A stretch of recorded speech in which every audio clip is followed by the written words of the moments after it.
Welcome to the Daily Dharma, a gentle podcast where we read a philosophical story every week and reflect on how it relates to everyday life.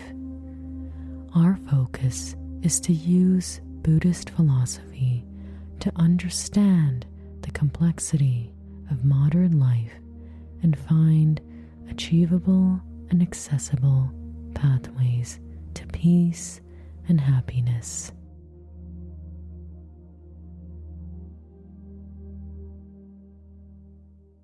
Hi everyone, welcome to the Daily Dharma. In this episode, we'll be talking about how anger comes and goes. And the story that we'll be reflecting on this theme is called Anger is Just a Breeze, and it comes from the book Zen Stories with Master Seiji by Daiki Shimada. Here is how the story goes.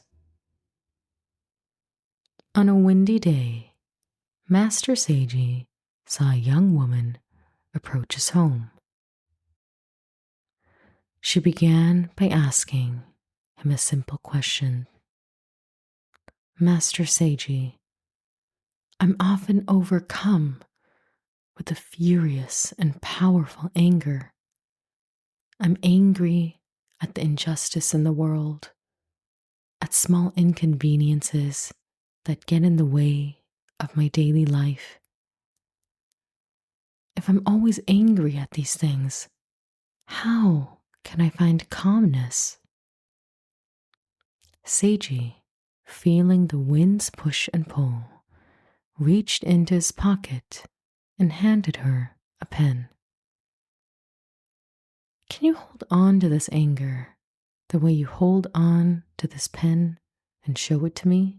He asked. Confused, the young woman tried to grasp the tangible form of their anger to showcase it, but found nothing to present. I can't, she said. The anger is not something I can simply hold and show.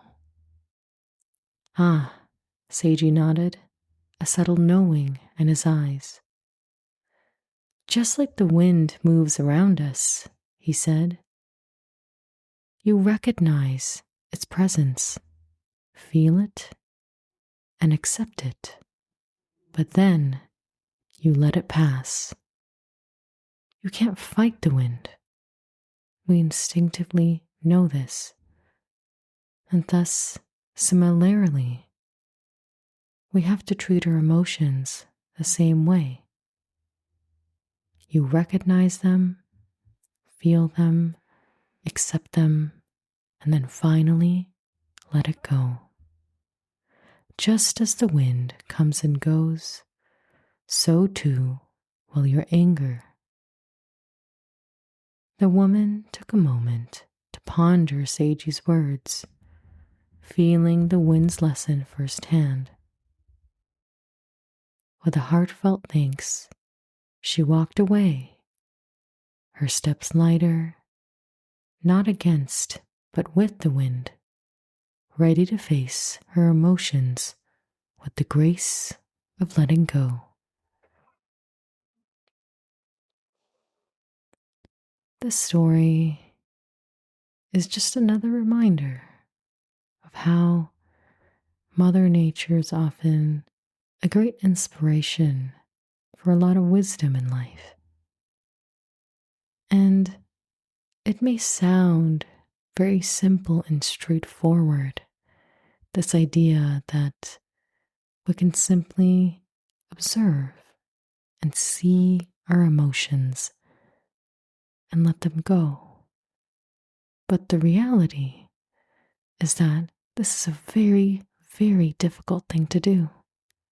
And it takes a lot of introspection, patience, and trying to reframe the way we see our emotions, especially anger, to really begin to have a healthier relationship with our own feelings. And the reasons why are innumerable.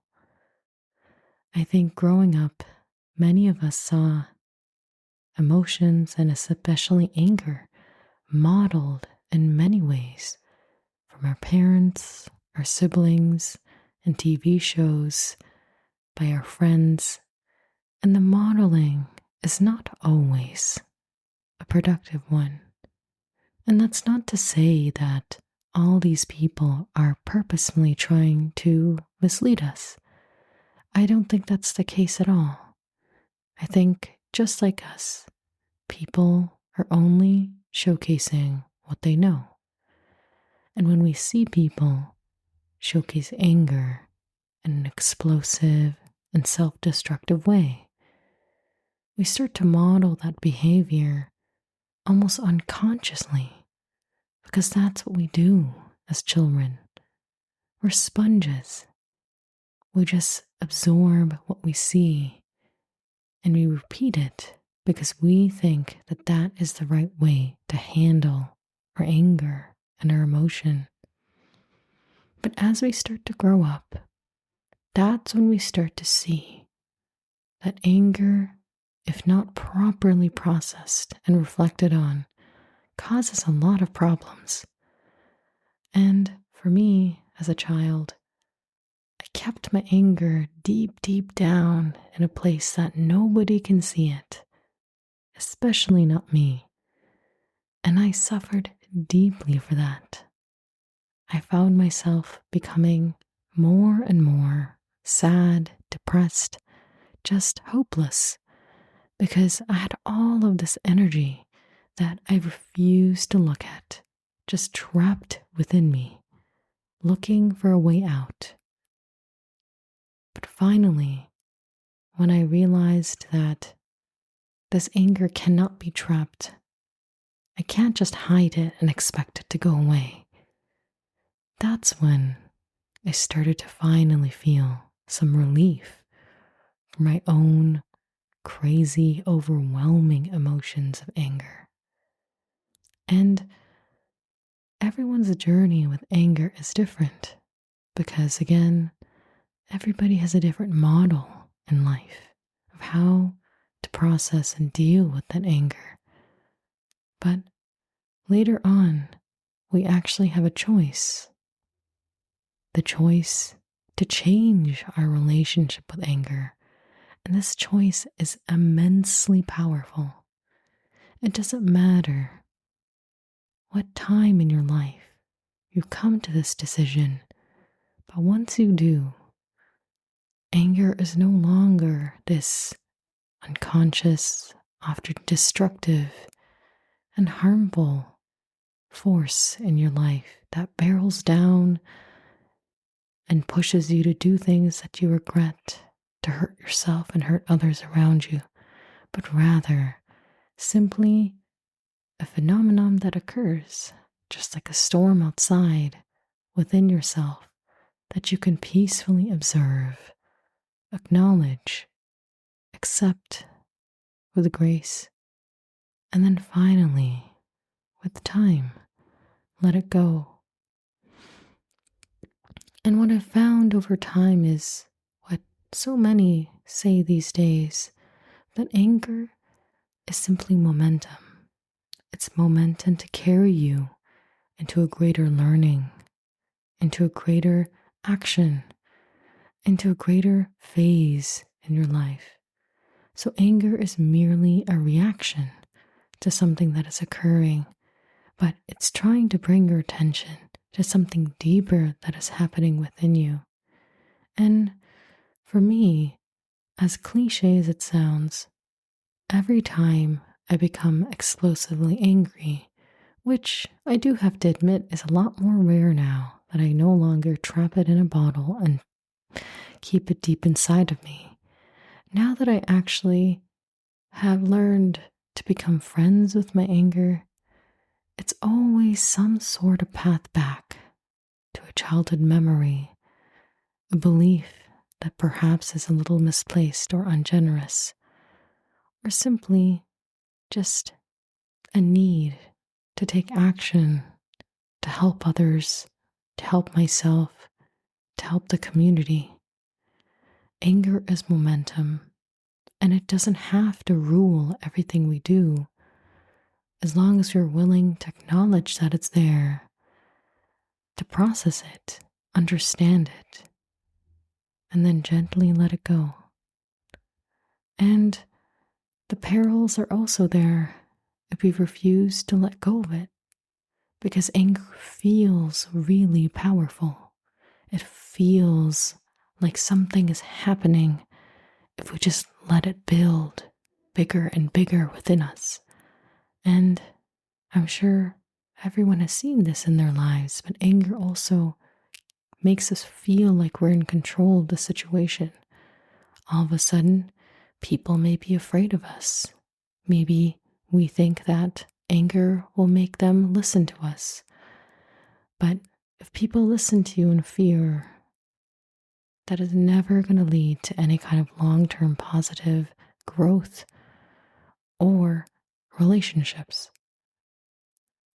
And thus, anger is not really meant to be well wielded as a long-term form of control, especially not when we realize that life can't be controlled with our emotions.